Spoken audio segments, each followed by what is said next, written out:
Hello po mga kapatid, brothers and sisters. Kumusta na po kayo lahat dyan? Good morning, good afternoon, or good evening. San man solo kayo ng mundo na nararating ng vlog na to.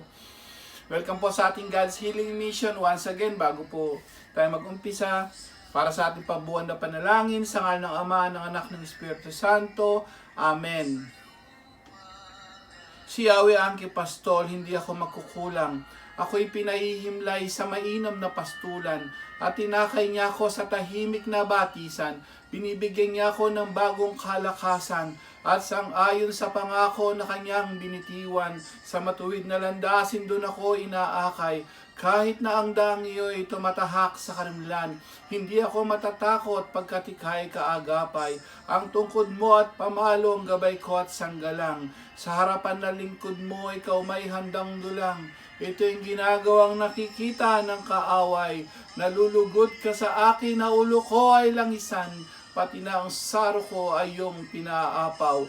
Tunay na pag-ibig mo at ang iyong kabutihan sa akin tataglayin. Habang ako'y nabubuhay, doon ako sa templo mo, lalagi at mananahan. Sa ngalan ng Ama, ng Anak, ng Espiritu Santo. Amen. Namnamin mo ang awiting yan, kapatid, para sa atin lahat yan. Yes. Napakagandang awiting. It reminds us. Nire-remind tayo, kapatid. Tayo'y lupa lamang. November is the month for the soul. Tayo nire-remind ng Diyos, babalik at babalik sa Kanya. Ang lupang katawan, lupang yan, ay babalik at babalik sa Kanya. Dapat daw magbago na, kapatid. Alam ko, marami na nagbago sa atin. Amen.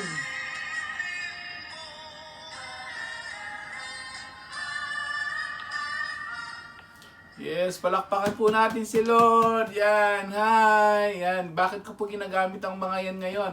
Napakabuti ng Diyos kasi nire-remind niya tayo. Huwag puro material daw. Hello. Huwag puro kamunduhan. Nire-remind tayo. Ang katawang mong yan, katawan ko, katawan lupang yan. Babalik sa lupa yan. Sa ayaw at gusto natin. Amen. Pero ang the good news is, lagi ko sinasabi, no? Yung kaluluwa mo, hindi naman yan mamamatay.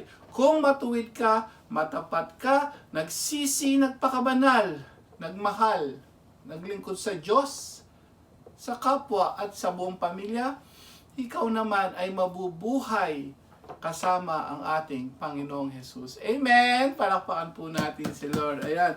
Bakit po ganito ngayon na naman ang natin, ang topic natin? Ito po ay tungkol sa holy water. Alam niyo po kasi itong month na to hanggang ngayon, hindi pa tayo natatapos dun the month of November. Ang month of November natin sa Vatican City po kasi inano po yan ng Pope na ang buong month daw ay gagawin natin month for the soul. So kailangan ang magiging topic natin every week dito, lahat po yan ay connected sa All Saints Day and All Souls Day hanggang ngayon. So mapapansin nyo bakit mga ganito, so susunod din po, ganun din para sa mga kaluluwa naman, yung mga nasa langit, nasa purgatorio, o yung mga nasa impyerno. Amen? So, welcome po once again sa ating God's Healing Mission. Maraming salamat po sa lahat ng mga sumusuporta. Lagi po pong pinapaalala sa inyo, i-like mo to, i-share mo to sa mga taong, lalo na kayo nabibless. Huwag natin sarilinin to. Ibigay natin ang mga mabuting balita ng kaligtasan sa ating mga kamag-anak, mga kaibigan. Kasi po, alam nyo, kagaya na yung mga nangyayari ngayon, it's a wake-up call para sa atin lahat dahil talagang ang dami nang nangyayari na nabibigla na lang tayo. Yung iba kausap mo lang ngayon, kinabukasan wala na siya. And that proves na talagang tayong lahat ay temporary lang dito. The good news is, lagi ko sinasabi, pag ikaw naman ay laging handa na, naglilinis ka na ng puso, kahit anong oras, sasabihin mo sa Diyos, Lord, sa'yo na ang aking kaluluwa. Ready ka na. Ang sarap ng pakiramdam. Amen! Palakpakan po natin si Lord. Ayan. Welcome po sa ating God's Healing Mission, a mission to heal, to protect, and to save people. At ang pinakapuso nito ay yung magkakasama-sama tayong lahat sa buhay na walang hanggan. No? Kasi, kagaya na sabi natin, hindi natin alam kung bukas ba o bakalawa buhay pa tayo, or bukas makalawa ay dumating na si Jesus. At least ito yung paghahanda. Ihanda mo, iligtas mo, may pananagutan ka sa mga kamag-anak mo. So, i-share mo to. I-share mo to sa mga kamag-anak mo, mga anak mo. I-share mo po ang vlog ni Lord na talagang kailangan sa panahon ngayon para i-save tayo. Dahil wala tayong magagawa. Tandaan mo, kapatid. Tandaan mo. For with God, nothing is impossible. Amen? Totoo yun. So manalig ka, lumapit ka sa Kanya. Siya lang ang makakapagligtas sa atin. Muli, ito po ang inyong lingkod si Brother Angel Santos, your Catholic Church Defenders, lay minister, isang Bible preacher din po. No? Kinukumusta ko po, kumusta na po kayo dyan, si Bishop Ambo, Father Abed, Father Adrian, at sa aming head servant, si Ninang Carmen de la Cruz, sa aming lay servant of Jesus and Mary, Catholic Charismatic Healing Ministry. Kumusta na po kayo dyan? Sana po ingatan po kayo lagi ni Lord. Amen! So bago po ako mag-umpisa, kagaya na sabi ko, tingnan nyo, may hawak akong holy water. Hello! Muli ko pong gusto ko lang po pagpasalamat at sabi ko nga, lagi no, kung gaano kabuti ang Diyos, ako po'y magpupuri sa Kanya. Life testimony kung gaano ka-effective ang holy water. Kanina lang pong umaga, may nilakad kami na aking sister wife. Napakabuti ng Diyos. Ginamit ko po ang holy water sa lakad namin na napaka-importante sa buhay namin ni sister wife ko dito sa Japan. Alam niyo po, totoo. Kahapon lang po namin kinuha tong holy water, hiningi namin sa simbahan.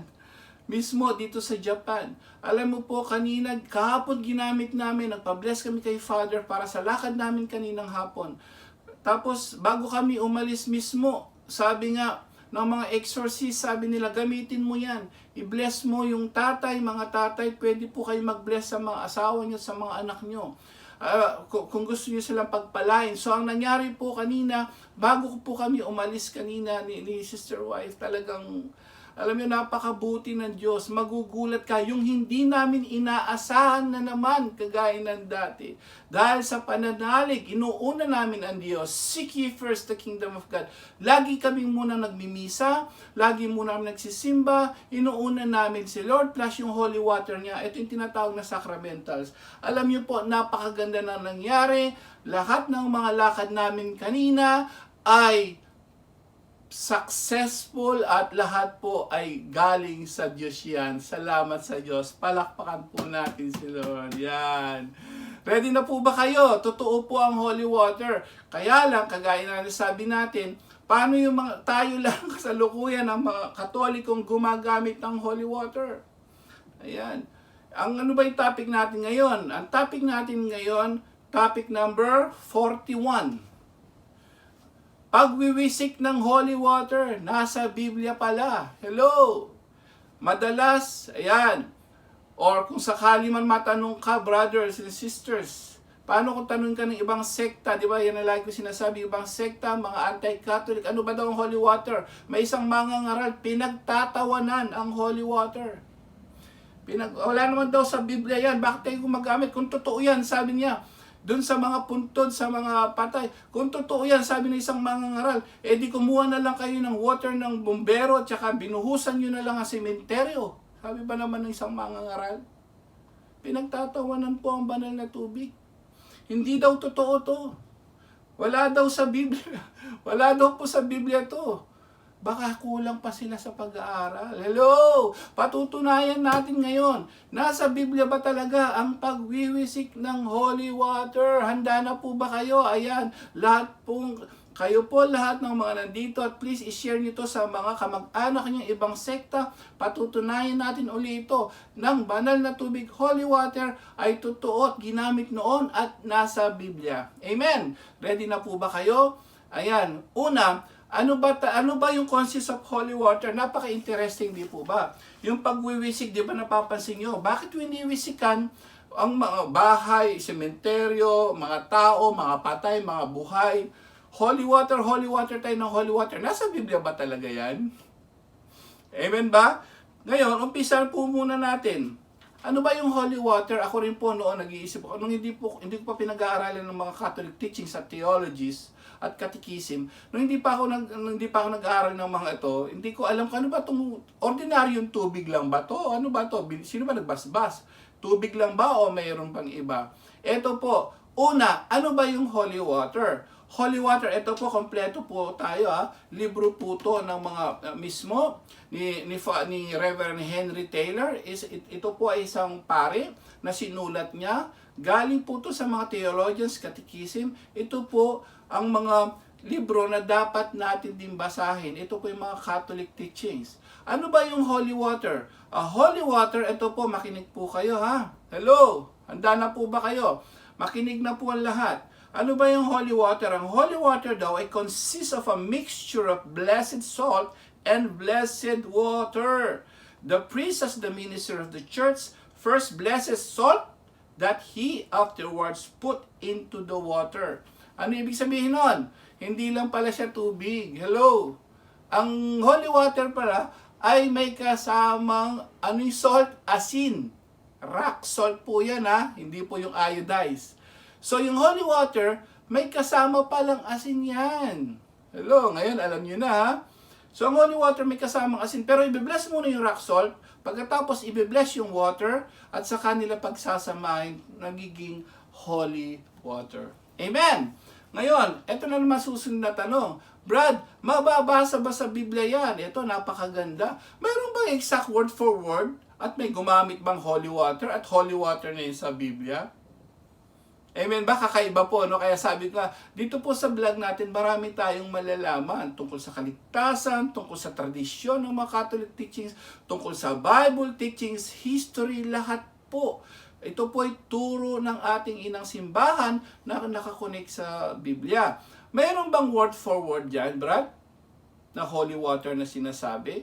Tingnan natin, una sa ating munang Bibliang Katoliko. Tingnan natin sa Bilang chapter 5, verse 17. Ayan, ready nyo na po ang mga pen and paper nyo para pag tinanong kayo, ayan, pag tinanong kayo, may masasagot kayo. Amen? So, sa aklat ng Bilang chapter 5, verse 17, may binanggit bang holy water dito? Tingnan po natin Ang sabi rito, ang saserdote ay naglalagay ng sagradong tubig sa isang sisidlang yari sa luwad at hahaluan ng kaunting alikabok naman mula sa sahig ng toldang tipanan. Pagkatapos, lalagyan ng buhok ng babae at pahawakan sa kanyang handog ng kahilingan ng pagpaparusa, samantala ang tubig na magpapalitaw sa katotohanan ay hawak naman ng saserdote. Uulitin ko po doon sa 17 mismo. Anong sabi niya rito? Ang saserdote. Ano yung saserdote? Is a Spanish word, means priest.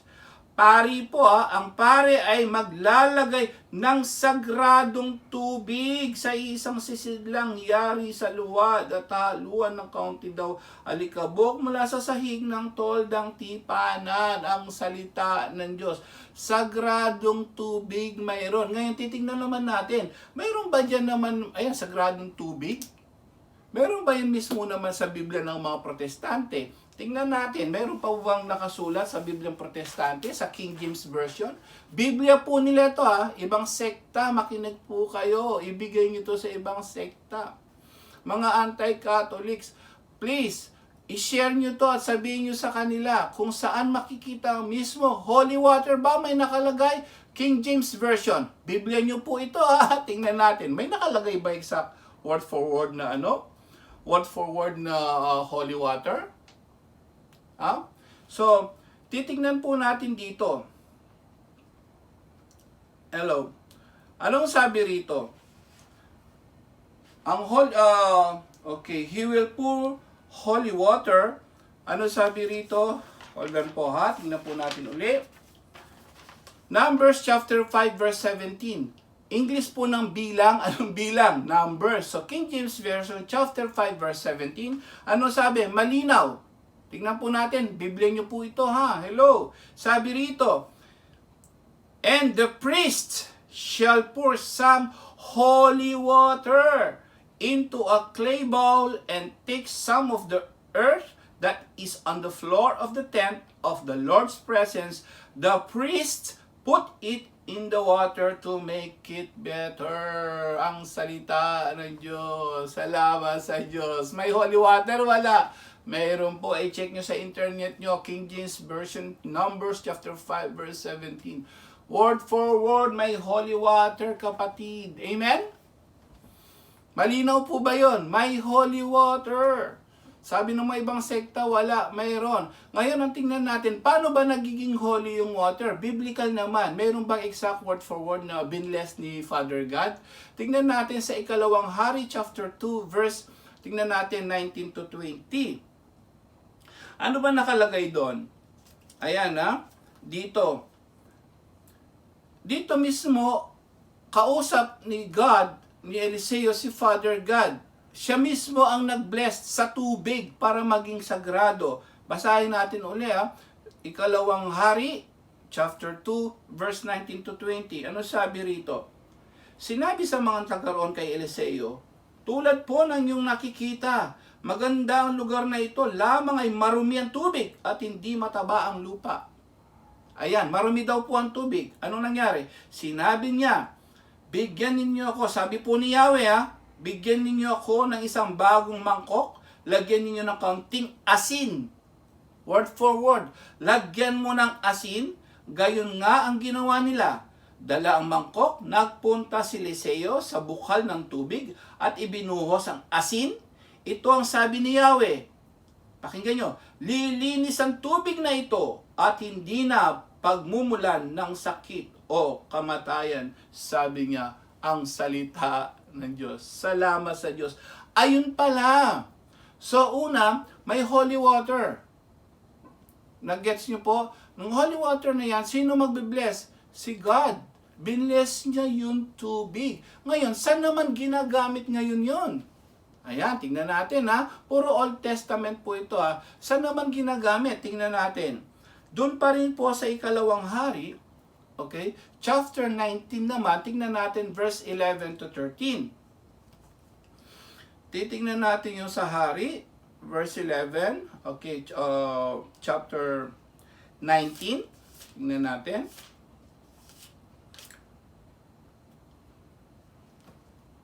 Okay. Or tingnan natin sa aklat ng Bilang, chapter 19, verse 11 to 13. Ayan, sa Bilang po ha. Okay, anong sabi rito, chapter 19? Ito ang tinatawag sa paghipo sa mga patay. Saan ginagamit yung holy water? Isa sa mga paggamit ng holy water, ito po. Ang sino mang makahipo sa patay ay ituturing na marumi sa loob ng 7 araw. Upang maging malinis uli, kailangan linisin niya ang kanyang sarili sa ika-3 at ika-7 araw sa pamamagitan ng tubig. Ayun, na inilaan ukol dito, kapag hindi niya ito ginawa, hindi siya magiging malinis. Sino mang sumaling sa patay at hindi naglinis ng sarili sa pamamagitan ng tubig na panglinis ay nagpaparumi sa toldang tipanan ni Yahweh. Siya'y mananatiling marumi habang panahon at ititiwalag sa bayan ng Diyos ang salita ng Diyos. Malinaw po ba yon? Yung banal na tubig pala ginagamit, lalo na noong panahon niyon, yung mga nakakahawak ng mga patay. Hello! Ayan, pakinggan nyo mabuti to ha. Ginagamit pala pag ikaw, kaya huwag kayong hahawak sa mga patay daw, sabi rito sa Biblia, hindi po ako ha. Yung mga humahawak sa patay pala, tinuturing na marumi. Kaya nga po pala, kailangan nilang i-bless ng holy water yon. Mayroon pa ba? Yes. Ituloy natin sa 17-19. Bilang pa rin to, chapter 19. Ano sabi rito? Okay, 17 to 19. Ang mga itinuturing na marumi dahil sa paghipo sa patay. Ayun, sa paghipo sa patay, kalansay o puntod ay kukuha ng abo ng handog tungkol sa kasalanan. Ilalagay ito sa isang palangganang may tubig ng buhay. Ito yung mga holy water. Pagkatapos, ang isa sa mga itinuturing na malinis ay kukuha ng sanga ng isopo, ilulubog ito sa tubig, at wiwisikan nito ang tolda, ang mga kagamitan dito, at ang lahat ng taong nakahipo ng patay, kalansay, o nitso. Ano yung nitso? Saan yun? Sa simenteryo. Hello, word for word. Ito pala, kapag ikaw ay kahit humipo ka pa lang doon, marumi ka daw, kailangan ikaw i-bless sa holy water. Ano pa sabi rito? Ang sabi rito sa ika-3 at ika-7 araw uli, binanggit niya, ang itinuturing na marumi ay wiwisikan ng sino mang itinuturing na malinis. Pagkatapos lalabhan ng itinuturing na marumi ang kanyang kasuotan at siya'y maliligo. Kinagabihan, ituturing na siyang malinis. Ang salita ng Diyos. Salamat sa Diyos. Palakpakan po natin si Lord. Ayan. Nasa Biblia wala. Mayroon pala. So kapag tinanong ka, bakit kayo gumagamit ng holy water? Nasa Biblia po yan.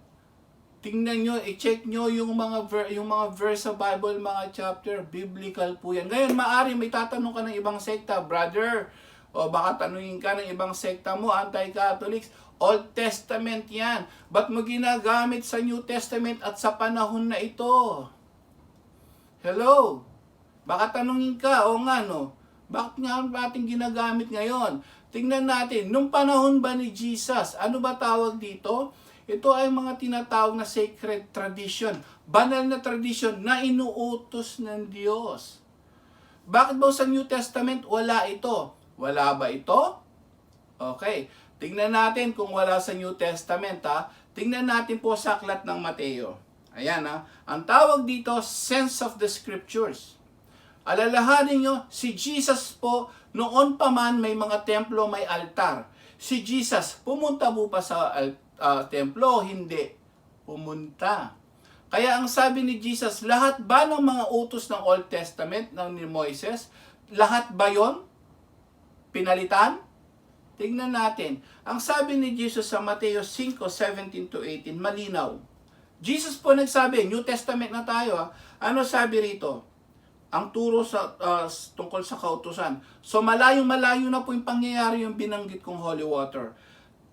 Tingnan natin dito. Sabi ni Jesus, huwag ninyong akalain na parito ako upang pawalang bisa ang kautusan at ang aral ng mga propeta. Ayan, aral daw ng mga Moises. Hindi siya daw naparito para pawalang bisa. Naparito ako hindi upang pagwalang bisa, kundi para ipaliwanag at ganapin ang mga yon, ang salita ng Diyos. Salamat sa Diyos. Narinig niyo po mismo.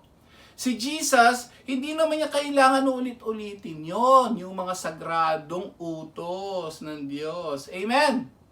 So kahit hindi niya babanggitin, sinabi niya mismo, hindi naman niya kailangan, hindi niya nang pinawalang bisa yun eh. Pinaliwanag niya. Kaya nga noon po, mayroong tinatawag silang mga pwedeng kumain ng baboy. Later on, pinaliwanag, hindi na. Pwede ka nang kumain ng baboy. Pero may mga sagrado noon na hindi na niya tinuro dahil sinabi niya mismo, hindi naman lahat. Kaya sabi niya, pumunta siya para ipaliwanag. Amen! Palakpakan po natin si Lord. Kaya hindi exact word for word na may holy water. Kasi nga, sinabi na niya mismo eh. Ito pa binanggit ni Jesus ha. Ang tawag dito, sense of the scriptures, kapatid. Kaya sabi ko nga, mahihirapan ang mangangaral kung wala siyang theology. Kung wala kang katikisim. Amen? Bakit? Ang theology is study of God. Yun ang mag-i-interpret sa inyo ng tamang interpretation ng Biblia. Amen? Kaya hirap na hirap po yung mga kapatid natin sa ibang pananampalataya. Hindi nila naiintindihan. Ang Biblia may literal, may spiritual sense, at may sense of the scriptures o diwa nung pagsasalita sa Bible. Mayroon pa siyang sinabi nga eh, Mateo 22, tingnan natin ha. May sinabi siya rito na hindi lahat kailangan sabihin. Pero, hindi niya nilabag. Hindi niya pinatanggal. Ano sabi rito? Tinanong siya actually, di ba? Ano ba yung pinakamahalagang utos? Pakinggan niyo po ito, napakaganda. Ano ba yung pinakamahalagang utos? Sabi ng mga eskriba, ng mga pariseo. Ano sabi niya pinakamahalagang utos? Ito, kabisado niyo. Sumagot si Jesus, ibigin mo ang Panginoon mong Diyos ng buong puso, ng buong kaluluwa at ng buong pag-iisip. Ito ang pinakamahalagang utos. Ito naman ang pangalawa, ibigin mo ang iyong kapwa gaya ng iyong sarili. Sa dalawang utos na yan, pakinggan nyo ito Mateo 22:37-40. Yung last part na sinabi ni Jesus, pakinggan po natin mabuti. Mga kapatid, brothers and sisters sa ibang pananampalataya. Sa masulok kayo ng mundo, i-share mo to sa ibang pananampalataya. Sense of the scriptures. Bakit hindi na binanggit yung mga noon pa? Ang sabi rito, hindi niya na kailangan banggitin. Sa dalawang utos na ito, nakasalalay ang buong kautusan ni Moises at ang turo ng mga propeta, ang salita ng Diyos. Naintindihan niyo? Hello, palakpakan natin si Lord. Ano sabi? So, yung Ten Commandments sa Old Testament, senior cut na lang niya. Sabi niya, yung ibigin mo yung Diyos ng buong puso, buong kaluluwa, at yung ibigin mo yung kapwa, yun yung Ten Commandments. Pero hindi naman niya sinabing word for word na binilang hanggang 10.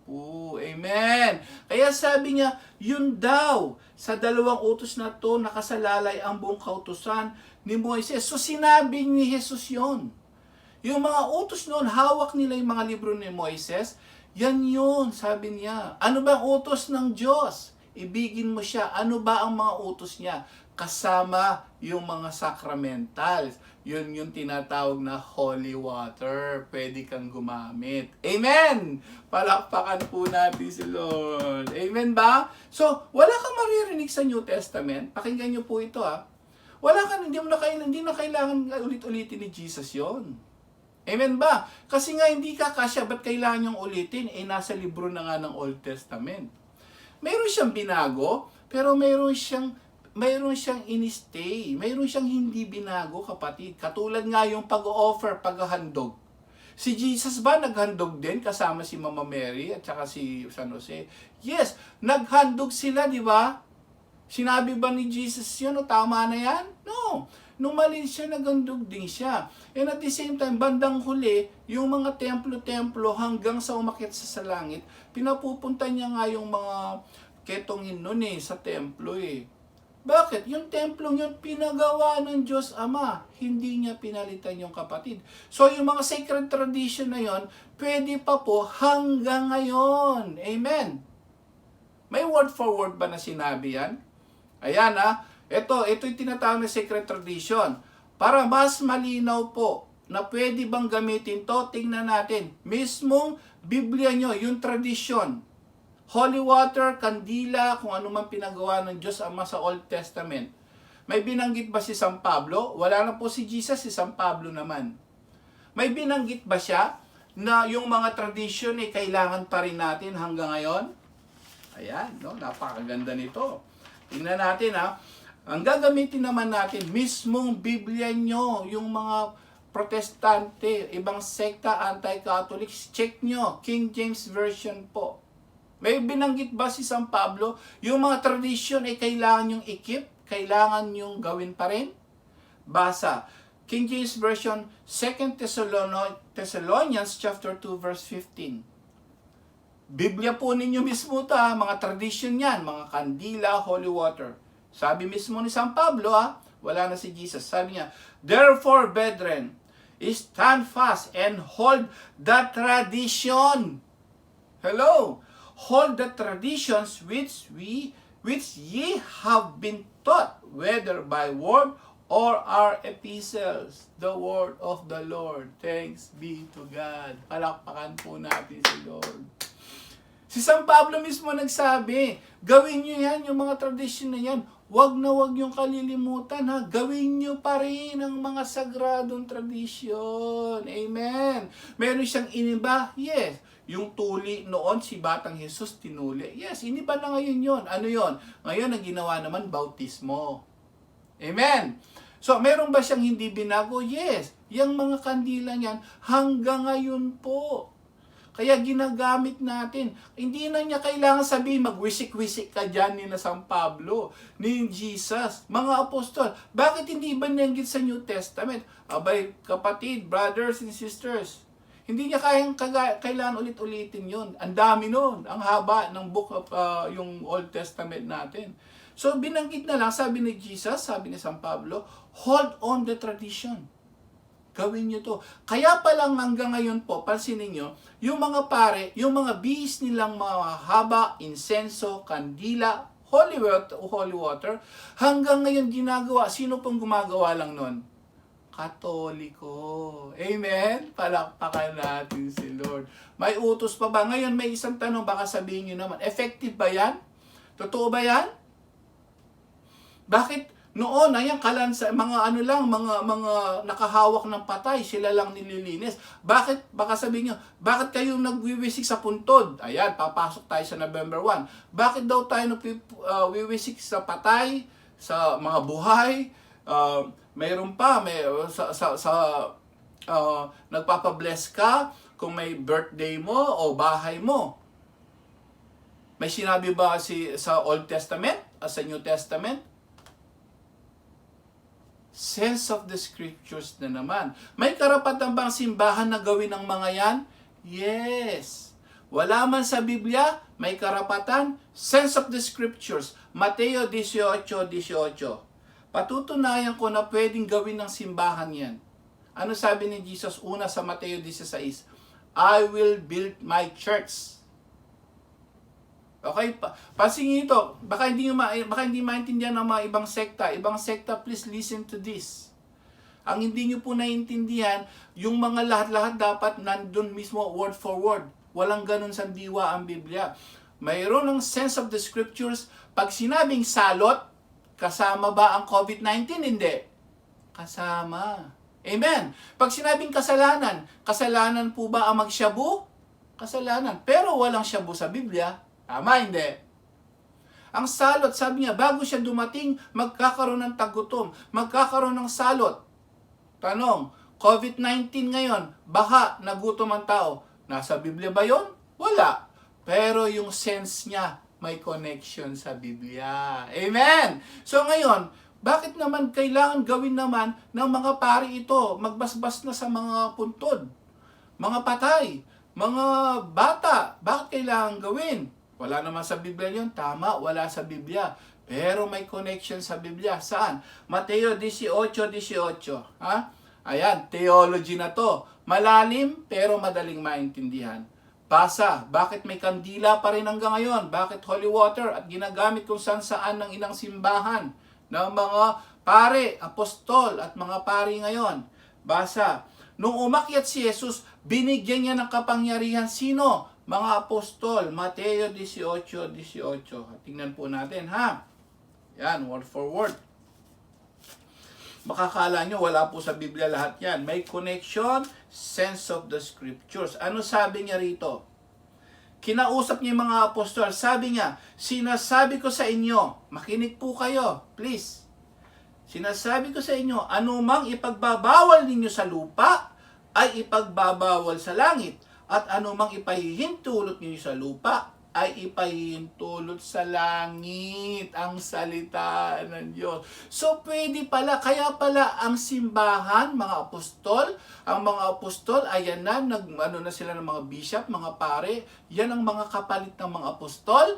Itong simbahan na ang nangangasiwa, mga apostol at pari, pwede pa sila magdesisyon pala. Bakit? Binigyan ng kapangyarihan ng Diyos Anak.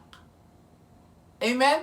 Binibigyan ng kapangyarihan. Pinahihintulot niya. Kung ano yung pahintulot mo sa lupa, ipahintulot sa langit. So, pwede. Ang pare, pag sinabi niyang babasbasan ko to, pag binless yung salt from, siyempre, sa pangalan ng Jesus, sa pangalan ng Diyos, binless niya yung salt at holy water. Pwede pala niyang gamitin kahit sa may sakit. Amen! Bakit? May karapatan siya because God, through God's Son, Jesus, gave the power to the apostles and to the priests to bind whatever they want to bind. Amen! Napakaganda po ng salita nito, kapangyarihan. Kaya pala, tingnan mo kung gaano ka makapangyarihan. Tingnan nyo po, ang holy water na to, ang mga exorcist priest, manood po kayo sa YouTube, manood po kayo sa lahat ng mga ano. Tingnan nyo, pag binisikan ng holy water yan, talsik ang demonyo. Amen! Bakit? Effective. Totoo. Bakit? Ang nagko-consecrate po nito, nagbe-bless ang Diyos sa pamamagitan lang po ng mga pare. Kaya I will bless this. Sabi niya, through Christ our Lord. Sa ngalan, in the name of Jesus, in the name of God, in the name of Jesus, in the name of the Holy Spirit, in the name of the Father, the Son, and the Holy Spirit. Hindi sila. So pag bless nun, pag ginanon nila at kaya pag in-apply nila, winisik nila pala sa mga sinahalian ng demonyo, nagwawala na demonyo. Ibig sabihin, totoo ang Catholic Church. May kapangyarihan pala ang holy water. Amen? Palakpakan natin si Lord. Nagets nyo po yung connection yon? Yes. Kaya pala pwedeng gamitin yun. Kasi sabi ni Jesus, yung Old Testament, una, nasa Biblia. Pangalawa, wala sa Biblia, wala sa New Testament yung ginawang holy water. Pero sabi ni Jesus, hindi ako pumarito naman para walang bisa yan eh. Tama? Ang sabi naman po ni Jesus malinaw, hindi ako pumunta rito para walang bisa, para ganapin. Kaya pala siya rin ay napunta sa templo, siya rin ay nabautismuhan, amen? Siya rin po ginawa niya ron. Mayroon siyang iniba? Yes. Pero hindi lahat. Lalo na yung mga sacred tradition. Fiesta, may fiesta ba noon? Meron. May piyesta ba tayo ngayon? Mayroon. Bakit? Si Jesus mismo ang nagsabi. Ito siya mismo nagsabi, ang kabuuan ng kautusan. Ibigin mo ang Diyos, ibigin mo ang kapwa, kagaya ng sarili. Anong connection nun?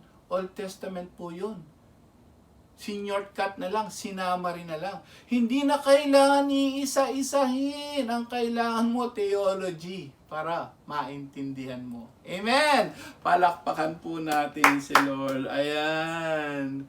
Hello! Nagets niyo po ba? Meron pong natutunan? Ayan. So, pag natanong kayo from now on, tandaan po natin, ang inang simbahan, ang mga pare may karapatan, whatever they bind here on earth, it will bound to heaven. Kung ano yung pahihintulot nila.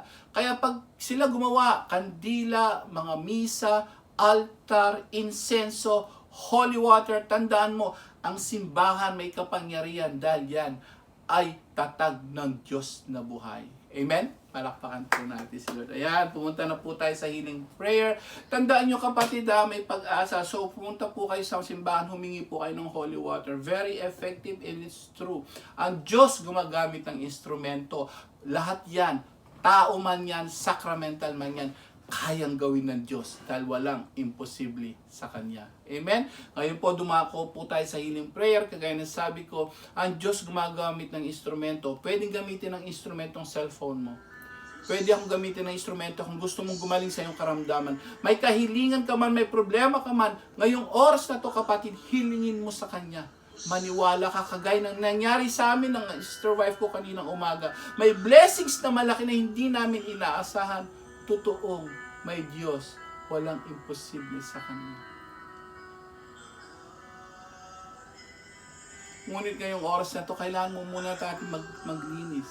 Kailangan mo muna natin sundin ang utos niya. Kung gusto mong ma-bless, kung gusto mong answered prayer ka, sundin mo muna ang kalooban niya. Seek ye first the kingdom of God and His righteousness, and everything will be added unto you. Ang lahat daw itong kailangan mo, ibibigay niya. Unahin mo siya. Anong gusto niya? Magsisi, magbalik loob, at sundin ang kanyang kalooban. Nandito po yung mga lingkod ko. Ipikit mo ang mga mata nyo. Ilagak nyo lahat ang makahilingan nyo sa Diyos, ang mga kapatawaran niyan. Hilingin nyo na magmula bata kayo. Magmula bata hanggang ngayon, lahat ng kasalanan niya, isuko nyo na sa Kanya.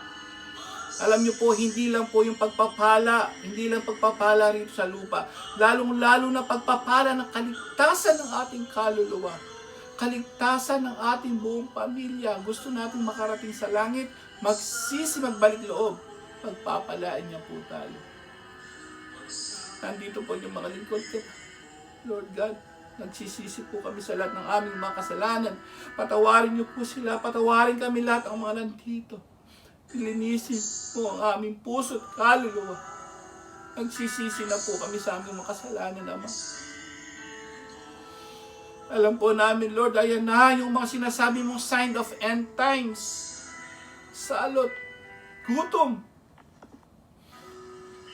Lord, patawad po kung ano may nagagawa namin kasalanan. Ito po ay wake-up call sa amin ngayon sa mga nangyayari sa amin. At sa lahat ng mga ibang sekta, sana maliwanagan din sila ng mga turo ng Catholic teachings ay totoo at nasa Biblia. Salamat o Lord, salamat po sa pagkakataong ito. Linisin mo ang aming puso at kaluluwa para maging karapat-dapat kami sa pagpapaala mo, sa pray-over mo. Para sa katugunan sa aming mga kahilingan, Lord God. Patawarin mo kami, Lord. Kalimutan namin ang utos mo. Sinabi mo nga, unahin ka namin. Sundin mo ng kalooban mo. Magsisi, magbalik loob, magrosaryo, magsimba. Manood ng vlog na to, mag-Bible study. At lahat ng ito ay bibigay mo. Kami po ay naniniwala at nananalig. Tutuparin mo ang mga pangako mo yan. Dahil tinupad nyo na po yun sa aming pamilya ngayong araw na to. Salamat, Lord. Thank you, Lord. Thank you, Jesus. Salamat, Lord. Salamat sa mga salita mo. Thank you, Lord. Thank you, Jesus. Thank you, Holy Spirit. Ngayon po, lahat po kayong nanandiyan. Babasbasan kayo ng banal na Espiritu. Kaya niyang gumamit. Kaya niyang gumamit ng instrumento. Kapatid, maniwala ka at manalig sa Kanya. He has the power to heal you. Tandaan mo, Diyos siya. Walang imposible sa Kanya. Ilagay mo ang kanang kamay mo sa ulo mo at sa kaliwang kamay sa may karamdaman. At sa lahat ng may kahilingan ngayong oras na ito, ipikit niyo yung mga mata niyo. Alam niyo, totoo po. Experience ko po, 8 years, totoo ang pray-over ni Lord. Gagamit siya ng instrumento. Lord, nandito po yung mga anak. I-bless niyo po sila. Patawarin sa kanilang mga kasalanan. Linisin mo kanilang puso at kaluluwa para maging karapat-dapat sa pagpapala ng kagalingan nila. Spiritual man yan o physical. Patawarin kami, Lord. Patawarin mo kami. Patawarin mo sila. Patawarin mo kami lahat. Kung may nagawa namin kasalanan. Lord, may hinihiling sila ngayon para sa kanilang mga kamag-anak, mga anak, mga apo, mga magulang. Iligtas mo sila sa kanilang sa kapahamakan, kaligtasan. I-bless mo sila, Lord. Protection lang po. Bigyan mo silang financial blessings. At ang tao ngayon na nakikinig ngayon, pamilya man sila, buong pamilya sila, na nangangailangan ng iyong tulong, ng pray-over mo, healing mo, Lord. Ngayong oras na to, kami nananampalataya. Sinabi mo nga, may 2 o 3 nagtitipon sa iyong pangalan, nandiyan ka sa kalagitnaan nila. Ngayong oras na to, binabasbasan mo na kami, O Lord, kasama ng banal mo Espiritu. Please bless them, O Lord. Bless them, O Lord. Ibigay mo ng kahilingan nila. Iligtas sila sa kapahamakan. Pagalingin mo sila sa kanilang karamdaman. In the name of Jesus Christ of Nazareth. In the name of Jesus Christ of Nazareth. In the name of Jesus Christ of Nazareth. Hallelujah. Hallelujah. Hallelujah. Hallelujah. Hallelujah. Hallelujah. Hallelujah. Hallelujah. Hallelujah. Hallelujah. Hallelujah. Hallelujah. Hallelujah. Be healed. Be healed. Be healed in the name of Jesus Christ of Nazareth. In the name of Jesus Christ of Nazareth. Hallelujah. Hallelujah. Hallelujah. Hallelujah. Hallelujah. Hallelujah, hallelujah. At lahat ng mga kaluluwa sa purgatorio, mga magulang, mga lolo, lola namin, mga kamag-anak na mga kinuha mo na, Lord. Sana po yung mga nasa purgatorio pa ngayon, iahaon mo sila. Sana po maahon na sila sa purgatorio, makarating sa buhay na walang hanggan. Amen. Kung mayroon po kayong feel na malamig o mainit, yan po iba na espiritu, totoo. Whether we like it or not, na-bless kayo at ang Diyos ay nagpapagaling. Pasalamatan natin ngayon ang Panginoon dahil ang dami na natin natutunan at ang ngayon po ay buhay pa tayo at ang mga answered prayer natin. Tandaan mo kapatid, hanggat buhay ka, talagang yan ay tanda ng pagmamahal sa iyo ng Diyos. Kailangan mo siyang purihin. Tuwan-tuwa ang Diyos, kapatid. Itaas mo kamay mo. Dahil ang Diyos natutuwa pag pinupuri mo siya. Doon nang gagaling ang pagpapala. Yung pong ginagawa namin ng aking sister wife. Puro pagtaas, pagpupuri. Mararanasan nyo ang pagpapala niya. Totoong may Diyos. Totoo, mabuti niyang balita. Napakabuti mo, Lord. Salamat. Salamat, Lord, sa blessings. Salamat, Lord, tinugon mo ang aming panalangin. Thank you, Lord. Thank you, Jesus. Alam namin, your will be done. And your will is the best for us. Ang kagustuhan mo lagi. Maghintay lang tayo, kapatid. Maghintay ka lang. Tuloy-tuloy mo lang ang paglilingkod. Pagpupuri sa Kanya, maniwala ka. Magugulat ka na lang, ang grasya ay nasa iyo na. Thank you, Lord. Thank you, Jesus. Let the weak say we are strong. Purihin mo siya, natutuwa ang Diyos pag pinupuri siya. Palapit ka na ng palapit sa Kanya, kapatid. Pagpalapit ka ng palapit sa Diyos, palapit ka na ng palapit sa grasya niya. Thank you, Lord. Thank you, Jesus. Thank you, Holy Spirit. Maniwala po kayo, lahat ng tao sa mundo, kung nalalaman lang nila to. Totoong may Diyos. Manalig ka lang, matuto ka lang maghintay. Maghintay ka lamang. Maging tapat, magsisi, magbalik loob ka lang sa Kanya. Biyaya ay darating sa iyo. Thank you, Lord. Thank you, Jesus. Thank you to the Holy Spirit. Thank you, God. Thank you, Jesus. Thank you to the Holy Spirit. Ayan, palakpakan po natin si Lord. Ayan, kung na-bless ka kagaya ng sabi ko, please like and share. I-share mo to, kapatid. Huwag nating sarilinin to. Sayang ang pagkakataon. Marami po ba kayong natutunan? Ngayon, may isa po akong verse uli na ibibigay sa inyo. Alam ko naman na naghihintay tayo sa magandang verse, ang pinaka-holy verse na iiwan ko sa inyo. Alam niyo po, napakabuti ng Diyos. Diba sabi nga ng mga ibang sekta, bakit kayo mag-holy water? Hanggang ngayon ba kailangan yan? May inutos ba ang Diyos? Habang panahon, gawin niyo yan? Baka hindi. Eto, gusto niyo bang mapatunayan na lahat ng yan ay totoo? Lahat ng ginagamit ng Catholic teachings ay totoo? Taas ang kamay. Gusto niyo pong malaman? Ayan. Lahat po kayo, ito po, pagpapatunay uli. Bilang chapter 19 verse 20-21. May binanggit ba ang Diyos na gawin natin habang panahon? Mga sagrado yan, kandila, misa, mga insenso, mga holy water. Ito, magpapatunay uli na sinabi ng Diyos, word for word. Titingnan natin sa bilang chapter 19, verse 20-21, malinaw na sinasabi, mismo po ng Diyos Ama. Ano sinabi niya rito? Sino mang itinuturing na marumi, ngunit hindi maglilinis sa pamamagitan ng tubig, yung holy water daw, na malinis, ay mananatiling marumi. Ayan. So marumi ka pag hindi ka pala nababasbasan ng holy water. Itatakwil siya ng bayan pagkat dinudumihan niya ang tod ng tipanan ni Yahweh. Ang mga ito'y tuntuning susundin ninyo habang panahon. Ang salita ng Diyos. Word for word, brothers and sisters. Sa ibang sekta, please i-share mo to. Word for word, gawin daw to. Habang panahon. Ang salita ng Diyos. Palakpakan po natin si Lord. Sa ngalan ng Ama, ng Anak, ng Espiritu Santo. Amen. Ayan. Don't forget po to subscribe. Click the bell button for support po para maging updated po kayo sa lahat ng mga vlog ni Lord God dito sa YouTube nyo. Amen.